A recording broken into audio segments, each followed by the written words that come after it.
Hey everybody, welcome to another episode of Masks Off. I'm Kim, And I'm Tia. and here we are in 2021, starting a whole brand new year. So let me start as we always do, start with our quote, and then we can jump right in. So the quote is, "Nothing can bring you peace but yourself." And that is by Ralph Waldo Emerson.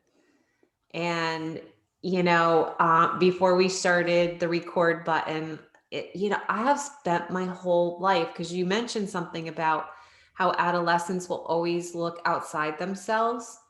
Mm-hmm.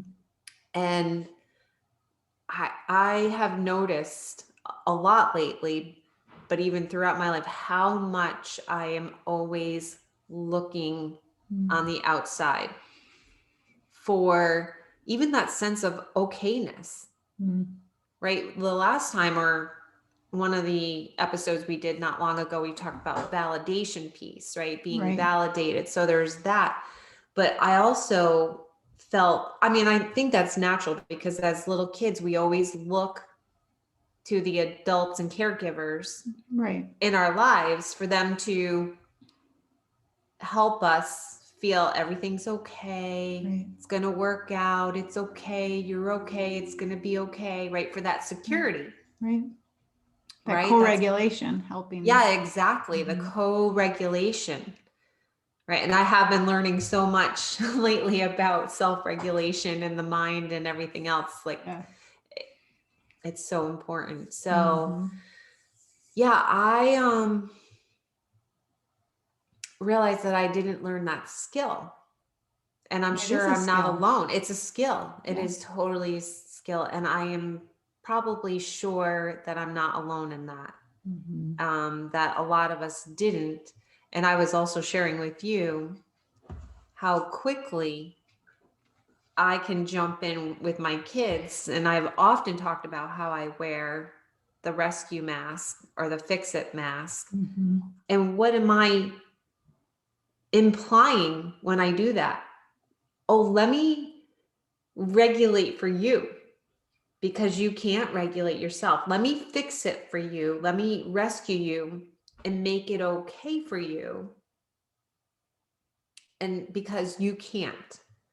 We're taking away their empowerment. Taking away the empowerment and leaving them without that lifeline, leaving them without knowing how to swim on their own, or if we want to use our mountain analogy, not having the confidence to, if there's that steep part of the mountain that they're heading up, not giving them the ability or the strength to think that they can climb that on their own.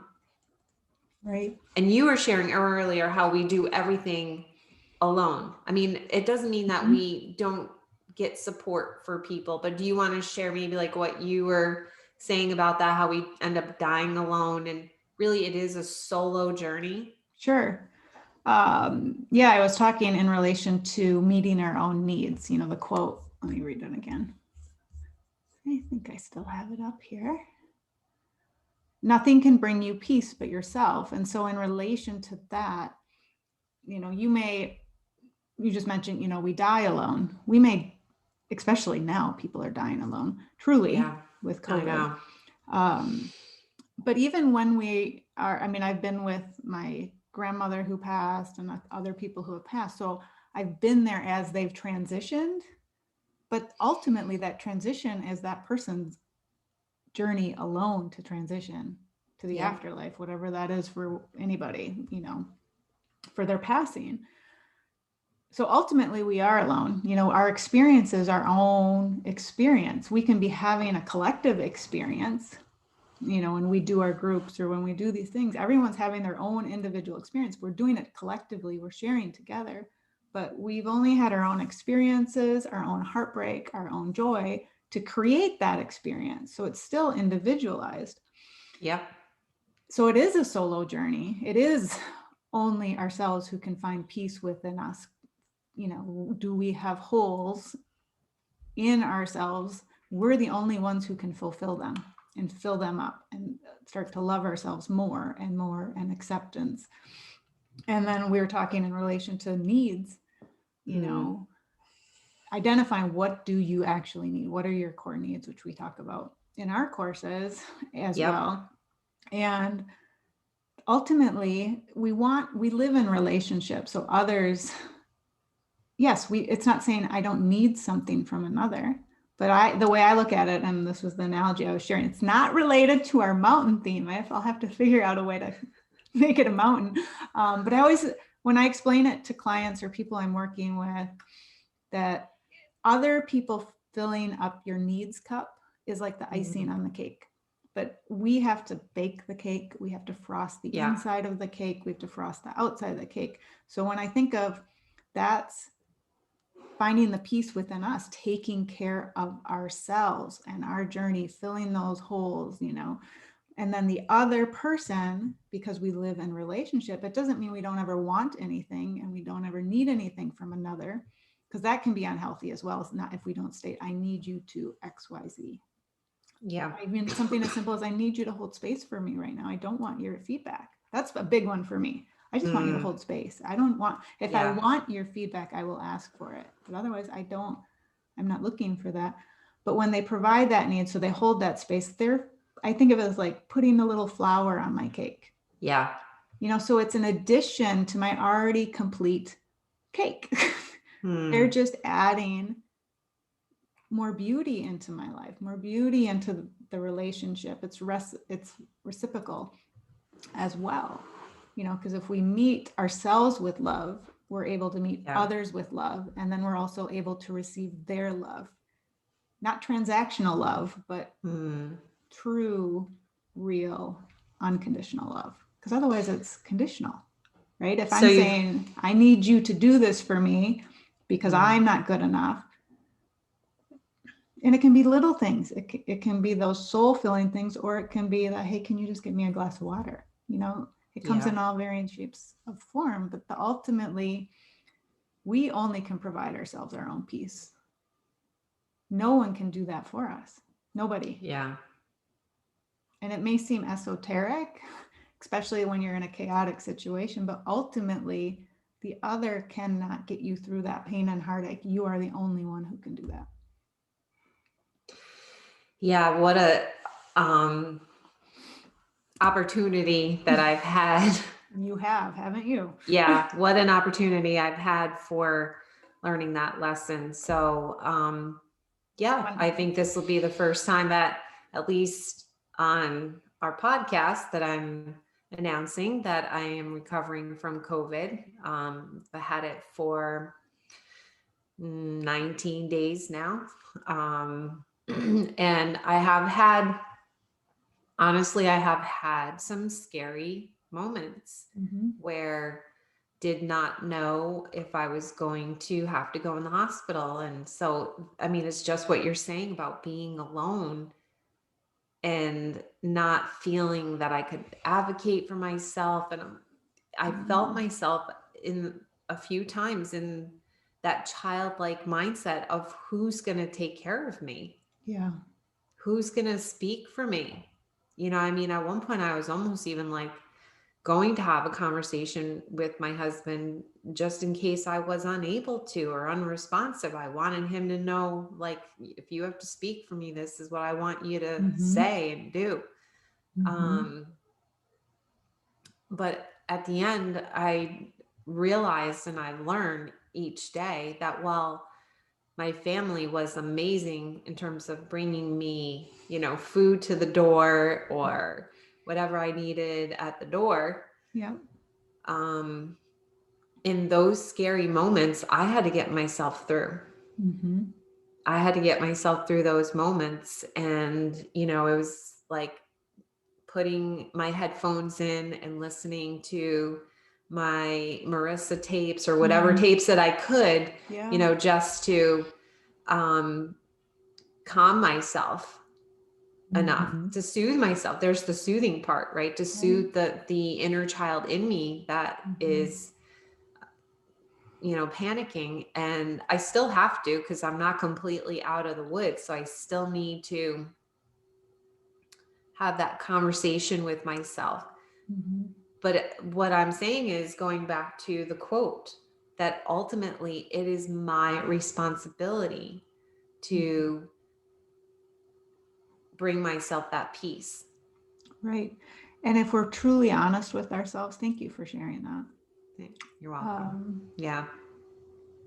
No, thinking of the space and everything you have been through in the last Yeah. 19 days, is there really anything anyone could say or do to you to bring you that inner peace? Because if you're still having that Yeah. what's the word? Niggling, whatever, that feeling, that Yeah. nagging feeling within you that still isn't settled. Yeah. No matter what anyone says or does for you, it's not going to bring you inner peace because you haven't made peace within. Yeah. So we are so conditioned to think the other person is going to say or do this thing that's going to wave the Yeah. magic wand and fix it. And the reality isn't. I mean, obviously going into the doctor and then saying you do not have pneumonia brings peace. Yeah. But it doesn't get rid of the I'm still not 100% recovered yet piece. Yeah. I mean, I'm not completely out of the Right. woods piece. Exactly. And what helped me through all of that was bringing myself back to the present moment. And that is a skill that I have learned and have been practicing, and could still practice it even more. But honestly, it's like I would just say to myself, when my mind went in the direction of, and is this the moment that I'm going to have to call the ambulance or take myself to the emergency room? Mm-hmm. I would just come back to, well, first of all, I had to thank you so much for suggesting the oximeter, because like literally that thing, I think, saved me. Talk about bringing me some peace. But I checked it constantly, and I would say, okay, my oxygen level is like pretty good. So I'm okay. I'm okay. And like, I'm just here in this moment, I'm can feel the bed, the desk, whatever. I'm breathing, I'm fine. And I would just keep coming back to it.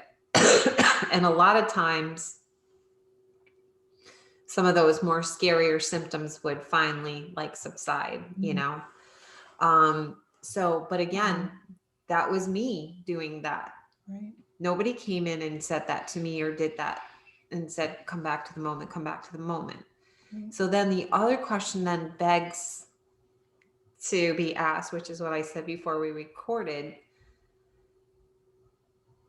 When I do that for my kids, or my daughter at least, am I doing her a disservice?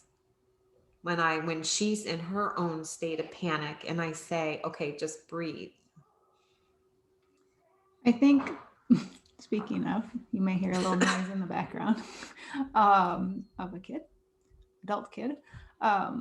So I think it depends upon where your energy is at and where the other person is at. I mean, and I'm just giving my perspective, of course, is if we are coming from a place of fixing and wanting to create the panic and get the panic away and wrap it up in a bow, that's different versus, okay, I see you're feeling anxious or I am here for you. What's your question? Okay, I'm going to answer your question. I'm going to help you. I'm going to be here for you. I'm going to be your lighthouse for you, because you can't be your own lighthouse right now. It's very different energy than, oh, you're panicking. Let me come in, fix it, do it for you, versus let me support you energy. Yep. Because we all do need help. I mean, you brought up checking your O2 levels. Okay, that brought you peace within. It's an external little tiny device that provides you input. Yep. But it was supportive, right? The doctor is supportive to say you do not have pneumonia. Yep. But not saying everything will be fine. That surface level support versus direct as isness support. Yeah. The holding space support, before we hit record, my daughter was filling out next year's rental application. Mom, what do I do for this? Well, you add this. She's very capable of doing that on her own, but she was, for whatever reason, in the space of wanting a little support. Now, if I said, give me your application, I'm going to fill it out for you. Yeah. That's a very different, you can't handle it, I'm going to do it for you. She could do it. She couldn't remember her social security number.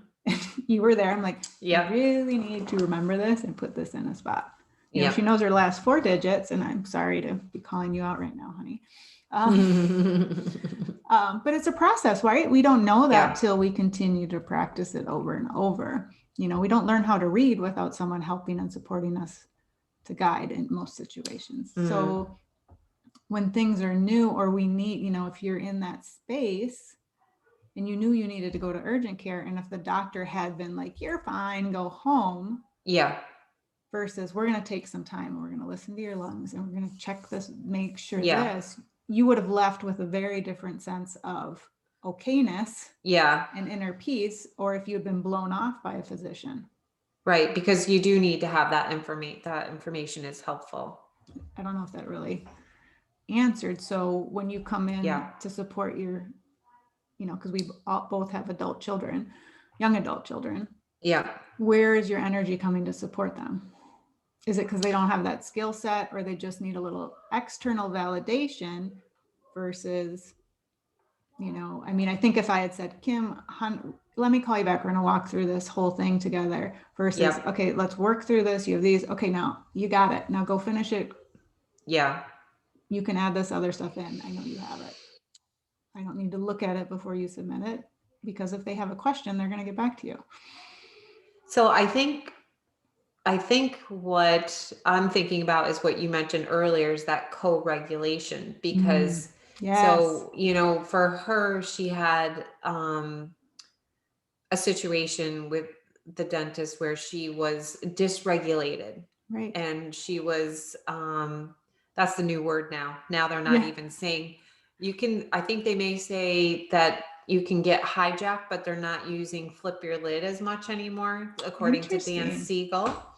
Because I just listened to him last week. So they don't really, some of the neuroscientists are not liking the whole flip your lid or being hijacked, but they'll still sometimes use hijack. But the new lingo is dysregulated, which means that your prefrontal cortex is not in alignment with your amygdala and so on and so forth. So basically you're still feeling triggered, bottom line, right? So she felt triggered. Something happened at the dentist. She was unable to see, but that's the thing. There's the question. Was she unable to? Did I even give her time to allow herself? I think she would have regulated herself eventually. It's just, it was in the moment. And then by me just listening and being a sounding board and just saying, okay, breathe, and reminding her just in this moment, you know, to come back to the moment. There was a reminder. It was helping to regulate her. Right. Could she have regulated? She would have eventually regulated herself. I don't, it's, you know, you see where it's a fine line between, should she have just completely figured it out on her own and to regulate herself and me not say anything? So I think there's no clear-cut answer for that, because every situation is different. So I think that's that discernment. Yeah. You know, it's like, okay, she's in this space. I'm in this space. I'm going to discern the situation. Is this a step in or step out situation? Yeah. You know, and she knows you were available. Yeah. Versus if you were with a client for, you know, she would have, she would have had to figure, you know, do you know? Then, yes, you know, so I do. And so you chose to step in, and we're also, you know, they're not in their 30s, right? Their brain is still developing. Exactly. With all 4 of our kids. Yeah. You know, so there's that piece as well too. And then sometimes we need to say, I mean, and this is part of finding that peace within. Yeah. You know, it may be like, Kim, I need you for a sounding board when you have time. I'm working through something. I just need you to listen. I need your wisdom. Yeah. I'm going to reach out, is not saying, because I can work through it, but if I'm going to reach out, it's also that, hey, I need a little lifeline. Can I process this? I would agree, because even yesterday when I spoke to you before I went to urgent care, we had a conversation, and I still at the end of the day went to urgent care, and I had to regulate myself, and I had to take care of myself. And having that conversation with you beforehand, like, helped me to get more centered and more grounded, in the sense that, yeah, you know what? It probably is a good idea at this point, because it's been so many days, that I go get checked out. Yep. And if I didn't have that conversation, would I have gotten to that point on my own? Maybe I would have, but it helped me, you know what I mean, to get more clear, more grounded. And so then I just went ahead and made the decision to go. And then from there on out, I had to find the peace within myself. I had to find it. And you still had to do that throughout the whole process as well. Because when we were talking, and then before, after we got done, obviously I wasn't there, but you still are processing and finding the peace within. So even when we are interacting with another, it's still ultimately our responsibilities. It's that co-creation, 100% responsibility. All of the wisdom wraps up and ties in, and it ultimately comes down to, will I take the time to take care of myself and find the peace within? And will I see that I am good enough, I am worthy, and I can do this? And sometimes we're so in the muck, we can't. I was just and we gonna need say, that external to be like, hey, you can do this. That's exactly what I was just gonna say. I was just gonna maybe just kind of end it there, and just say that, sometimes when you're right in the middle of it, you can't, it's not clear cut. You can't find the peace within right immediately in that moment. It is a process. Right. Like I said, throughout the 19 days, there were many moments where I was very fearful inside, and I was catastrophizing. I went down the rabbit hole. I had myself done, and then it was a process. It's like, okay, now come back. And come back and come back. Right. And reminding myself, and it was also a matter of finding the strength within myself, that no matter what the circumstance is, because that's the key, right? Because we so want to change the as is, or at least I do, and I know many people do. I was like, why do I have to have this? Fight against, why is it? So it's a matter of not changing the outcome or the circumstance, no matter what, and knowing that at the end of the day, regardless, I'm going to be okay. And I'm going to add to that. So the as is, right? So you are going to be okay, but then you were in that moment, because there's just a step I feel is important to add in there. Is you made the conscious choice. So, I did. So it's not, this is what's happening to me, I'm just going to not do anything. No. So you talked about several things you did. Throughout the 19 days, you went down the rabbit hole. I'm going to come back to the present moment. That was a conscious choice. Here's your as is. I'm going to come back to the present moment. I'm feeling a little different today. Should I go into urgent care or should I not? Right? So that your as is was you were having more symptoms. Your symptoms were getting aggravated. So rather than saying that I'm accepting the as is, my symptoms are getting there, and I'm just going to succumb and not do anything. Right. That's different. So the peace comes within, in that I now have a choice. Am I going to succumb? Am I going to consciously stay home? Am I going to give up? Or am I consciously going to go into urgent care or whatever? So there's that added step of action. There's a lot of action there. Yeah. So Kim and I are not saying you just lay down and take it. Oh yeah, no, definitely not.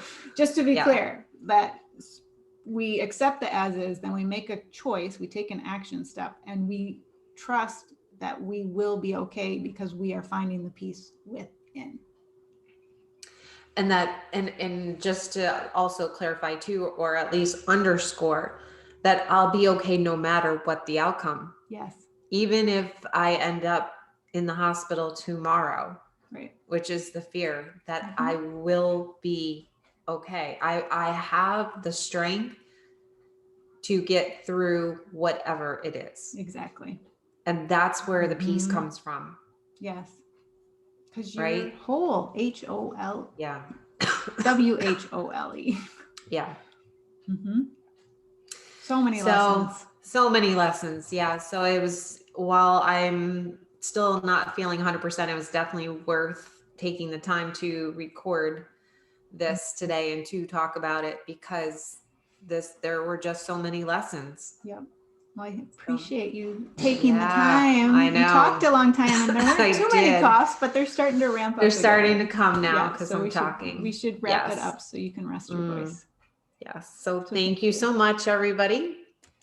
Thank you for see you next listening. time. And yeah, we'll see you next time. Have a great day. Bye.